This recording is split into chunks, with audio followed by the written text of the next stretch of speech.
Think you're doing hamstring curls, right? Here's the hard truth.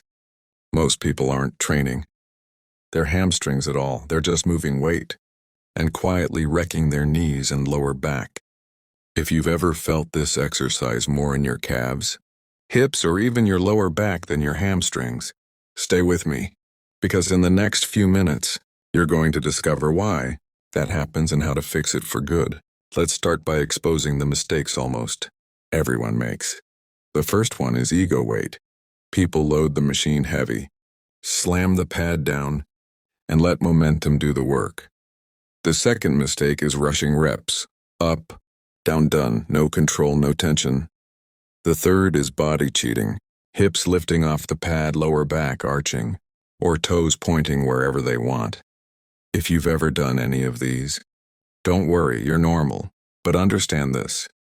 Every one of these mistakes steals work from your hamstrings and hands it to your joints. Here's something interesting. Most people think hamstring curls are about bending the knee. That's only half the story. The real goal is shortening the hamstring.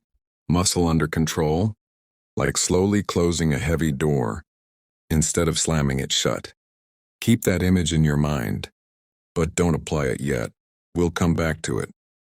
Before we fix anything, let me ask you a question. When you do hamstring curls, do you actually feel your hamstrings burning halfway through the set? Or do you just feel tired? That difference matters. Burning means the muscle is working. Tired usually means something else is taking over. Now let's build this the right way. Starting simple. First, machine setup.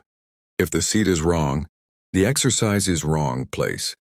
The knee joint exactly in line with the machine's pivot point. This is huge if your knees are too far forward or back. You're stressing ligaments instead of muscles.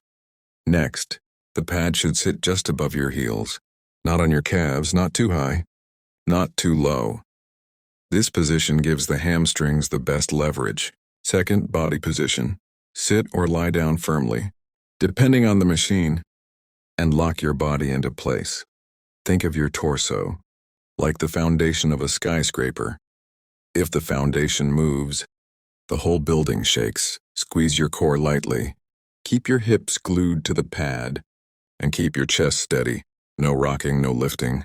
Now let's talk feet, because this is where light bulbs start going off. Point your toes slightly up, toward your shins. This small move reduces calf involvement and forces the hamstrings to take over. If your toes are pointed down, your calves are helping way more than you think. Try this once and you'll instantly feel the difference. Okay, now the movement itself, but still not the full reveal. Start the rep by thinking about pulling with your hamstrings, not your feet, not curl the weight, but shorten the back of my thigh. Pull the pad down smoothly for about 2 seconds. Not fast, not jerky, control it at the bottom. Stop for half a second. This pause kills momentum and forces pure muscle work. Here's where most people mess up again. The return, don't let the weight snap back up, resist it for 3 seconds. This slow negative is where hamstrings grow and get strong. It's like lowering a heavy box, carefully instead of dropping it and hoping nothing breaks. Now let's contrast wrong versus right. Wrong form looks like this. Hips lifting, lower back arching, weight bouncing, fast reps. The result? Less hamstring activation, more knee stress, and almost zero long-term progress. Right form looks calm, controlled, and boring to watch but brutal to perform. Hips stay down, core stays tight, tempo stays slow, and the hamstrings do all the work. That's how you build strong, injury-resistant legs.